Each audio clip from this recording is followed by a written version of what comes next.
All right, good morning, Clayton. How you doing, sir? I'm alive. Yeah, a little bit of a headache, huh? Sure. Kind of is what it is. We all know that you guys are doing the best to rectify the problem. Yeah. What have you had any pushback? Anybody that's not? I mean, obviously I'd say not there's more everybody's going to be confusion than pushback. Okay. Because some of the people are like, "Hey, we bought these tires, and now we're not going to be able to use them, but they're mounted, so we're not going to get our money back." Right. The track is paying them back. Okay. No matter if they're mounted, unmounted, doesn't matter. Okay. Good. And then a lot of it, people were going to use the front-wheel drive or the four-wheel drive fronts for two-wheel drive. Okay. So they started buying more than anticipated of the four-wheel drive fronts, which then kind of threw our power curve So now, beyond. okay, as a rule-wise, was that allowed crossing the four-wheel fronts to the two-wheel Yeah, fronts? they're within the two-wheel drive. Are they? Okay. Thing, so it's not an illegal thing. Good. It's just an unanticipated thing. Okay. As for like I said, we know you guys are trying your best to rectify the problem, and I know it's a huge headache. So it's an IFMAR race, so it's not a war race. Exactly. So you're like, it's their decision. I understand that. As for the team managers, how have they approached you in trying to maybe get an advantage? Or I understand that we overheard Mayfield. That's not even really a big deal. They had some concerns of where some of the practice tires that people had in their pits going to be able to run in free practice versus the controlled sets, because there was confusion on, do you have to use controlled sets in free practice? So once they understood, yes, controlled sets, 5 sets for the entire four-wheel drive thing. So that was something that I heard that wasn't confirmed. So from here on out, they only get the 5 sets. That's the plan. We're taking new tires back now to make sure that we can get to the 5 sets for everybody. Okay. Because it was mostly the USA drivers that were Hoarding. buying, hoarding, buying, procuring. And so they were constituting those back, sealed in the package.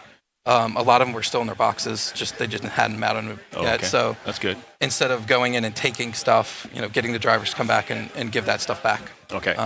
And so this is just hearsay. This is what I've heard, that before we had the issue with the tires, that they were allowed to obviously purchase a tire over the counter and run that in the open practice. That was the original plan. Open practice. And so now it's the only 5. And so does that, on your side or the IFMAR side, does that change the way you guys will look at the way they are distributing tires? Obviously it does, but I mean, as for when they're teching tires, I heard Mayfield and Spencer Rivkin talking about how do you swapping tires or anything like that. Is that something that you guys are going to be concerned about, looking for, or is it something that once it's in their box, it's in their box? That's all they get. All their tires are marked with their number. Okay. And those are their 5 controlled sets. So during this transition, we've asked teams that have more than 5 sets mounted, if they want to switch with their teammate, we'll take that money that was refunded to them, that goes to their teammate that didn't get the tires yet, kind of deal. But then that keeps the right rims on the right buggies. Right. And it's voluntary. It's not you have to do this.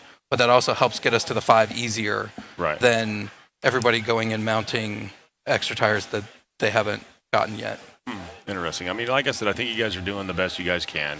It is a headache, and not necessarily your headache because it's not a roar race. But as for the outlook, maybe in the future, do you think something even for a Roar Nationals or something like that, if you run a spec tire, do you think they should enforce an allotted set instead of saying open? I don't think I've been to a spec tire race that has unlimited sets. I know when I first heard that, I was kind of taken back because I heard some of the racers when they came up to our race at a local series that they were like, it's a 1-run tire, so they're pretty much opening the book. You can buy as many as you want. Now I was kind of like, okay, so deep pockets are going to win the race. Right. And so it is, I'm not going to say discouraging, but for the buckies that are doing this on their own, it is kind of hard to, want them to come to a race like this. If they have to spend, $4,000 on tires, why would you want to come? Well, they had to spend $500 to enter.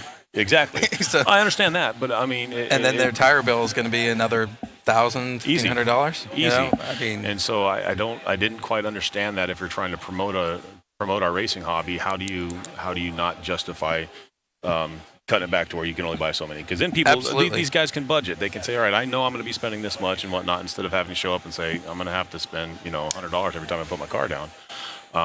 So obviously in the future, hopefully we're looking at that. It looks like that in the picture. Hopefully. Well, it's IFMAR, so we can, as a block, we can suggest it. But at the end of the day, IFMAR can just say, yeah, thanks. No, we're not doing it. So what are your takes? I mean, we just had Jason Rona up here talking about it, and obviously from J Concepts, and even he's pro controlled tire. But what are your thoughts of having an open controlled tire? What are your thoughts on opening it up to where a manufacturer can, rightfully so, our tire run the worlds instead of a controlled tire? What are your takes on that? As for like if you have different manufacturers, different drivers running for Proline, Raw Speed, or even J Concepts, letting them run their tire.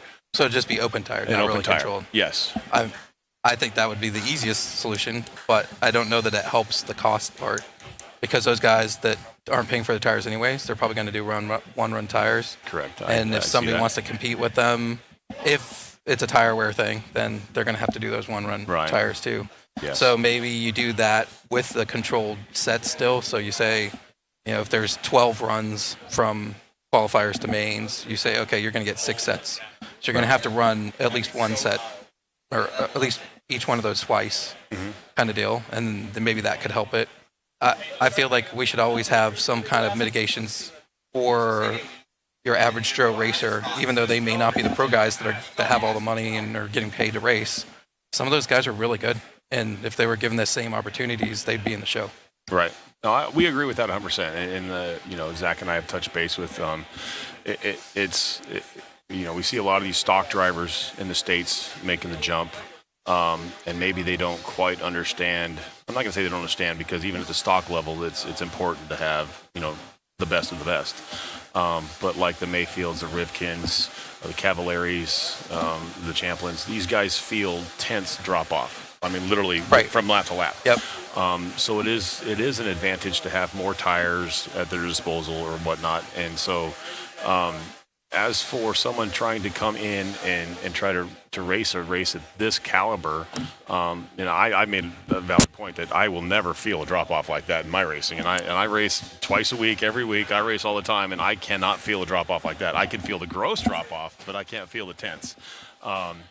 But for these stock drivers coming up, I mean, do you think it's one of those things where some of them can, some of them can't, that it kind of helps them out? Obviously, it helps everybody out when you lock in only a allotted set, but do you think it helps them out to maybe because a lot of those stock races, all the stock races are always controlled tire. They're always locked in. You only get this many, yada, yada, yada. So do you think it helps their program, understanding that they have to basically control their tire wear and their tire usage, whereas a lot of these guys came in knowing that they can blow through tires? I mean, obviously, the game has changed for everybody, obviously. I think the pro guys have been in a manage your tire situation.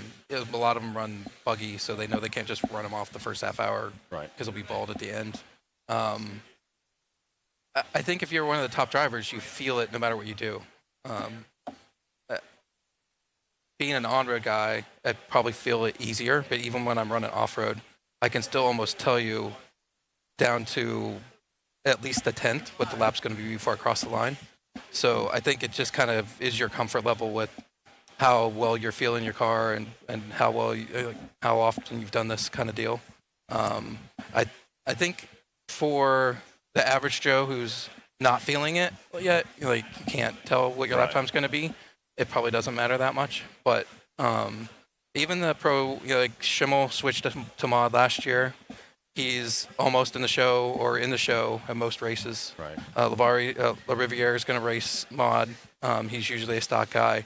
I would be surprised if he doesn't do super well as well, because the stock motors really aren't that far off mod anymore. Correct, which is a whole nother issue. Yeah, that's an argument a lot of people have. Everybody spends money on these stock cars to go ballistically fast. Why don't they just run mod? Right. They spend so much money on their cars to make them so efficient and whatnot, and just run mod. And the cars are built for mod anyways. But man, I appreciate your coming in and talking with us. Absolutely, anytime. We might find you again and talk about other issues that might come up. So yeah, it's the first day, and we haven't even hit the track yet. So I'm pretty sure there's going to be some issues. Oh, there will be. There always is an event like this. And as the referee, I'm probably going to call people for rough driving that aren't used to being called because I'm agnostic. I don't care who you are. If you're holding somebody up or you're driving dirty, I'm going to call you. Gotta do what you if you made a mistake and hit somebody, I'm still going to call you. Like, as a don't make a mistake. As a race director, yes, you have to be. Well, I'm the IFMAR referee. Garland Smith is the race director. Okay. I've been informed of this many times that they're completely separate positions, and you shouldn't be talking to people.